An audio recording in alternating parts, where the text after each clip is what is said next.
So the year was 1992, and a young man had just graduated from college.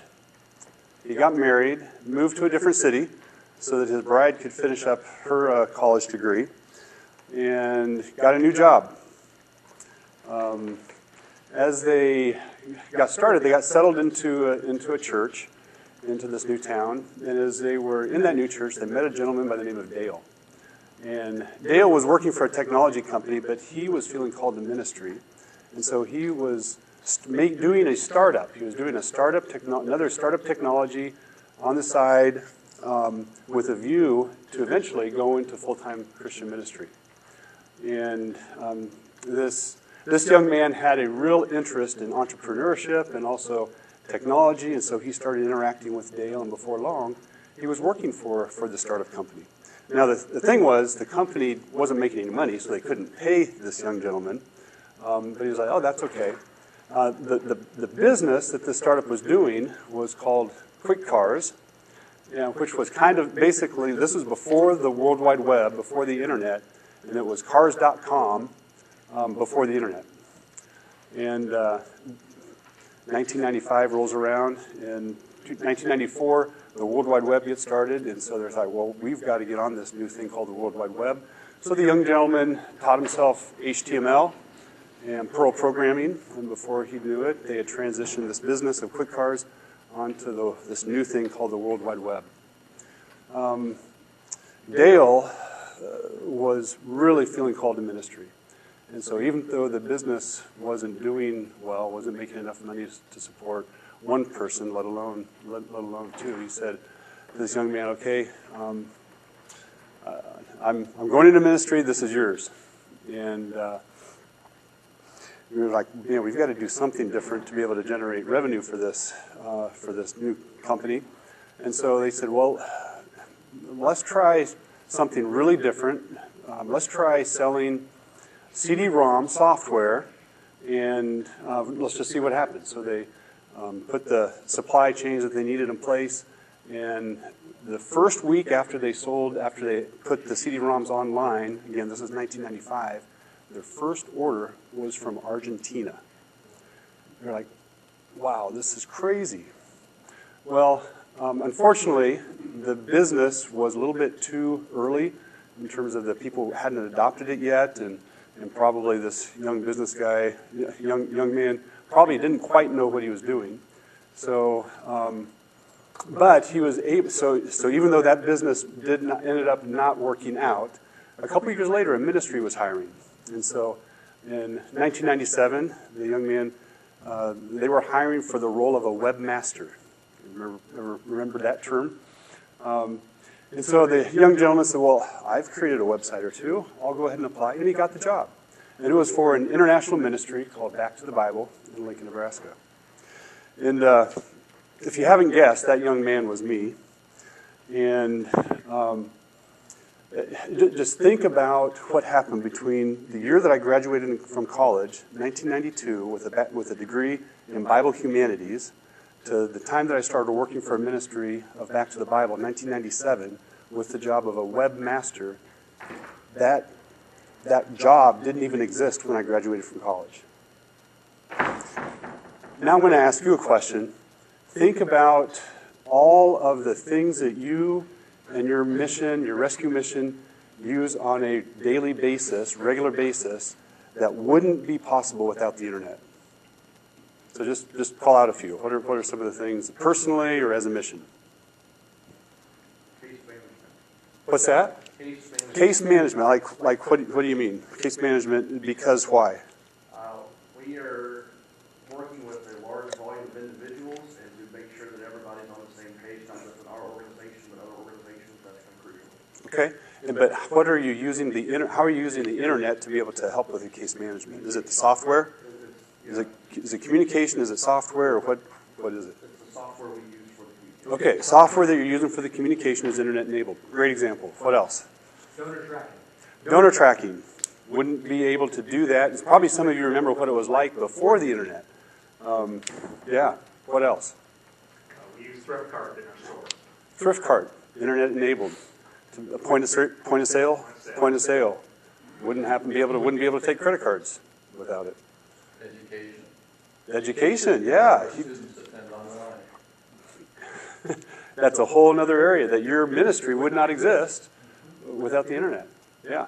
What about these things in our personal life? Cell phones wouldn't be doing what they're doing. Yeah. One that no one wants to say is background checks. Background checks, exactly. Yeah. So there's so many things that we do today we wouldn't be doing without the internet. I've been watching this transformation of AI for the last couple of years, and I'm 100% convinced that as transformative as the internet was 30 years ago, AI is even more so. I really believe that. And what I'm going to walk through today, I am making an assumption that that if you're in this room, you have an interest in internet, you have an interest in AI, but I'm also making an assumption that, man, I don't know what to do. And so this is going to be like an AI 101. But I do want to get a sense in your before I go too deep into that. I do want to get a sense how many of you on your in the last let's say the last month have used AI in some way. Great. How many of you in the last 2 weeks have used it? How many in the last week? And how many in the last day? This morning. Okay. So we've got some folks that are power users. One person never raised their hand for any of it, and then some people in between. So I want to encourage you throughout this session to just ask questions. And because there's some that are using it every day, they may have the answers better than I would, because this landscape is changing constantly. So after I was at Back to the Bible for 5 years, actually 7 years, in 2004, I started a company, 5Q. It really was a calling from God. And we are a digital agency that deliver mission-driven results to ministries. So we work with a lot of different ministries. See Randy in here, and Sunday Breakfast Mission would be a couple of the mission groups that we work with. And then larger ministries like Answers in Genesis, Ligonier Ministries, Revive Our Hearts, and Sat7, and Voice of the Martyrs, some of the missions as well. So that's kind of our niche that we've been in the last years. And you can see that my wife and I, our family has grown. You can stop counting. We have 7 kids, and 3 of them are married, so their in-laws are in there as well, and we have 1 granddaughter right now. So as I mentioned, this is the talk that I prepared is AI 101. And if you're not using AI at all, it'd be like you're walking. If you're using it a little bit, and what I want to get you today is where you at least know how to ride a horse. And eventually, some of you probably are already in a car. Like if you're creating your own custom LLM or doing vibe programming, that'd be kind of in the jet plane. So how long do you think it would take to get to the airport from this hotel if you walked? Anybody have a guess? 16 miles away. 3 hours? You walk? Between 3 to 4 hours. Depends on how fast of a walker you are. 16 miles. So what about if you take a horse? How long would that take? Twice as fast. Twice as fast. It'd be about 2 hours. It'd be about an hour and a half to 2 hours. And if you take a car, how long did it take you to get here? 15, 20 minutes? 15, 20, depending on traffic, it could be up to 30 minutes. And of course, in a jet plane, my AI told me it'd be 3 minutes if you're actually in the jet plane. Now, obviously, you're not going to take a jet plane, but if you think about the way that we work, if you're not using AI today, that's like the amount of time that it takes you is like walking to the airport. And by the end of this session, I want you to at least be able to take a horse so that you can get there twice as fast or maybe even 3 times as fast as what you're doing right now. So here's what we're going to cover. I'm going to walk over some big picture, like what is AI? What are some of the AI concerns? And just talk about those a little bit. What are some AI tools? And there's hundreds of them out there. I'm just going to focus on a few. And then we're going to spend some very practical time using specifically ChatGPT. And and so we're going to practice. So by the end of the time, if you've never done anything with AI, by the end of the time today, you'll be able to walk away saying, hey, I can do AI. Quick history. A lot of people, like when ChatGPT came on in 2022, that was like when the people that learned about AI, that's when the common, it was like, oh wow, this is a big thing. It can be used to improve my life. But it's actually been being built even since the 50s when the artificial intelligence was coined. The fascinating thing is this, in 1950, the Turing test was developed for machines. And that's for machine learning. And basically what that said was that if a machine does a problem and a live person can't tell that it was a machine that actually solved the problem, then AI is making advancements. Well, it was just last year that the first AI robot actually passed the Turing test. And AI that was yeah. So we've seen huge advances in the last 50, 60, 70 years around AI. And then it really culminated in 2014, the term generative AI. How many of you heard that term before, generative AI? That is the underlying technology that ChatGPT, that Google uses when you do a Google search and it says, well, here's the AI response for that. It's generating responses on the fly. So it's not pulling from, it's not like saying, okay, here's the answer and pulling from that answer. It's actually creating that answer based on all the other information that it has in its learning model. Then ChatGPT, and then now we're at this really a tipping point where they're saying every piece of software that you use, like the things that you mentioned for planning or for training, it will have an AI agent attached to it at some point in the future. So really, you're going to just see more and more uses of AI coming out. So what is AI? Artificial intelligence. It's a simulation of human intelligence processed by machines, particularly computer systems, enabling tasks like learning, reasoning, problem solving, and decision making. But practically, AI is like a super smart assistant that you can ask it to do something and it will do it super fast. It's like a calculator helps with math. AI helps with words and images and ideas. AI can summarize, it can brainstorm, it can translate, it can organize, and it can write. So think of AI not as a replacement of people, but a tool to make people more effective. AI tools like ChatGPT don't think or know, they predict what's likely to be useful based on their training data. So I want everybody right now just to think of one repetitive task that you have to do every week that is like, man, I wish I didn't have to do this every week. Just a repetitive task that you do have to do every week. And a couple of you, as you're thinking of it, just shout it out real quick, and we'll talk about whether AI could be used to do that repetitive task. Sign pay cards? Sign pay cards. Okay, that is a repetitive task. So actually signing, I mean, you could automate that. You could actually automate that using AI, but would you want to? I don't know. Because what you're saying is you're putting your signature on it and you're saying, okay, yes, this is true. So I think that's another conundrum with AI. Just because we can doesn't always mean we should. So that's a judgment call that you'll have to make. Can AI do it? Yes. Should it? Maybe, maybe not. If you need a human being to be able to approve, say yes, approving the pay cards. What are other repetitive tasks that you do every week? Training, okay. Like what kind of training do you do?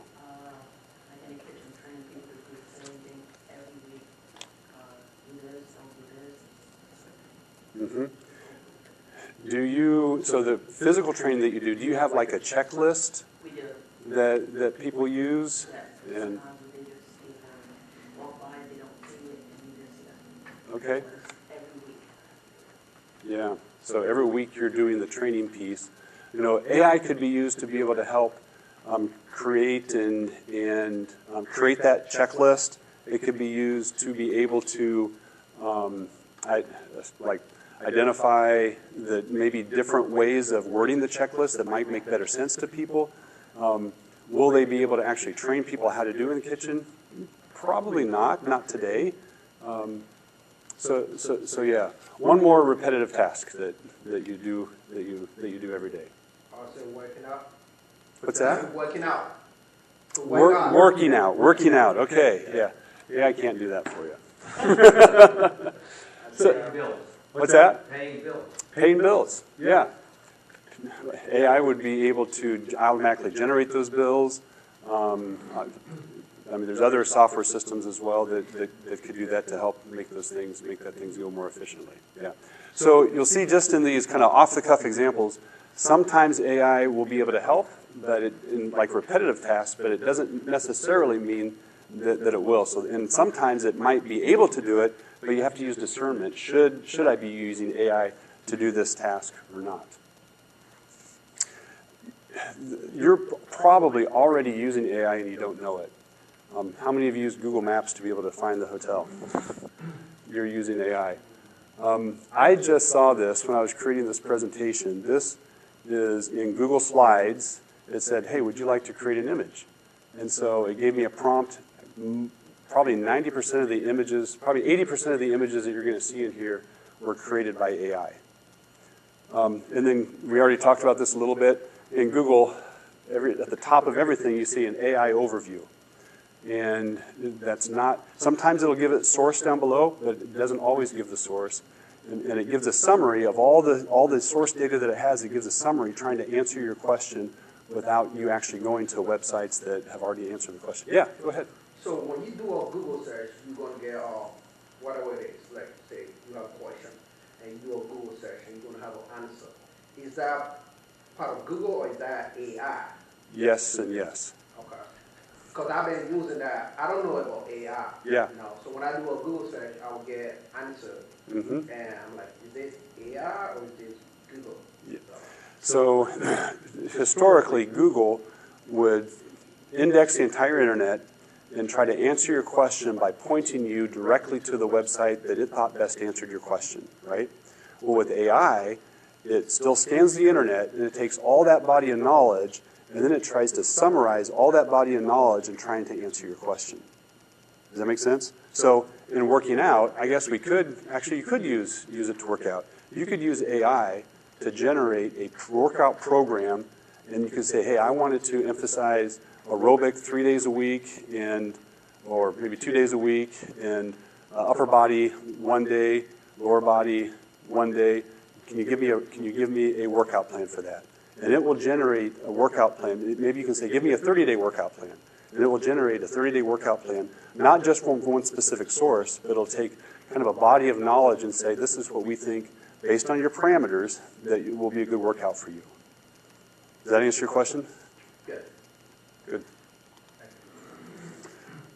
So some of the things that they're saying, where is AI going? What can it currently be used for or even be used for more in the future would be coding. Some are saying 10 times faster. There's a term that just came out in the last couple of months called vibe coding. If any of you have heard of that. Vibe coding, I've been testing it myself. I'm not a programmer, but I can do some coding. Well, vibe coding allows somebody who has never written a lick of code to do things like create a website, or to do things like, so I'm a hunter, and I like to bow hunt, and we have some property, and we have cell cameras out that are taking some pictures of the deer that we have on the property, and it takes a lot of time to manually go through, oh, this is a picture of a buck, this is a picture of a doe, and I kind of catalog the ones that are bucks.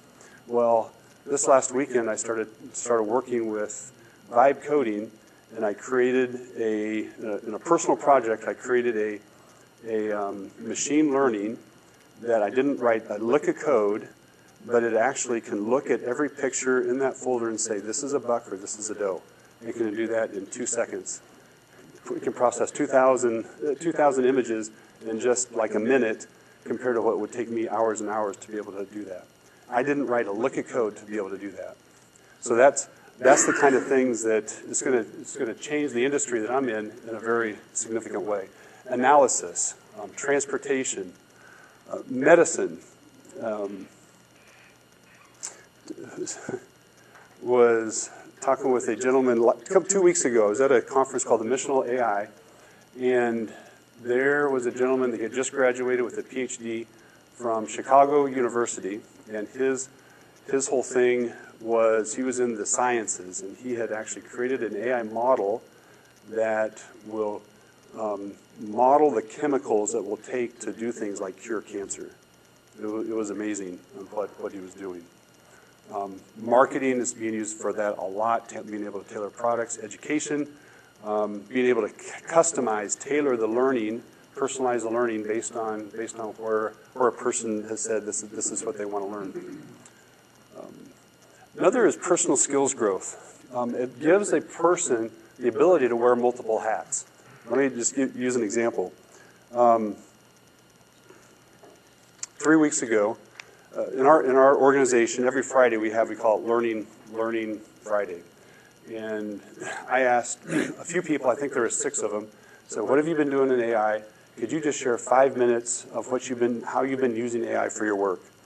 The fascinating thing was when I looked back at that, was that our marketing guy was using a product called Cursor to program and create prototypes and apps and do things. Not in his field. He's not a programmer, but he's using AI to be able to program. Our head of engineering was using AI to be able to craft messages to our clients in a way that would be better read, and it says that saved me hours of time because writing emails is really hard for him. So there you have the marketing guy using it for programming, and our programming guy using it for messaging and communication. And what I think is going to happen is you're going to see more and more of that. It's where there's the term that I just exposed to called a full stack employee or full stack team members, where they'll be able to do a lot more in the same amount of time of what they're doing today. So those of you who are leaders in your organization, encouraging your team within some guidelines, but encouraging your team to test and be able to do AI is going to benefit the ministry and the mission over time. So the conference that I was at, there was another 2-day thing called the Innovation Roundtable. There were 40 of us, and these were really, really smart people. I was really honored to be there. And we did a couple of things of innovation. And one of them, at the end of the day, at the end of like the 1/2 day, we actually played with Legos. And it culminated in an activity where we created a go-kart. And they walked us through an activity, so it wasn't just all fun and games. They walked us through an activity, and they said, okay, you're going to see how this go-kart goes down the ramp, and we also want you to create a promotion of this go-kart. And so as most of us just like went on AI, and we created a 250-word promotion. It was really fun. One team took it to the next level. They actually used AI to create a video. And I hope I don't offend anybody by the video. Like this before. It's called the Mr. Jones go-kart, and it's a tremendous piece of technology. Elon Musk, you know him, very smart guy, very rich. He looked at this thing and said, wow, this is beautiful. I didn't even invent it. Amazing. And that's how you know it's good. This go-kart, it drives itself. That's right, you sit in it. No hands, no feet, just sit there drinking coffee, relaxing, maybe watching The Apprentice. It's very classy. We love that car at home for us. And it's fast, very fast. Some people are saying it might be faster than a Tesla. I don't know. I'm just sure Mr. Jones is built strong, steel frame, not like the cheap stuff other countries are making. No, this is a fusion of American and South African imagination at its finest. It's got safety. It's got style. It even stops if a squirrel crosses the road. Very respectful. The squirrels love it. Mr. Jones go-kart is not just a go-kart, it's a lifestyle. It's a movement, it's a revolution on wheels. And let me tell you, if I had this thing when I was a kid, I would have been president even sooner. Much sooner. Also, no tariffs on this car. How long do you suppose it took him to create that? We know what model these. 5 seconds. It was a little bit longer than 5 seconds.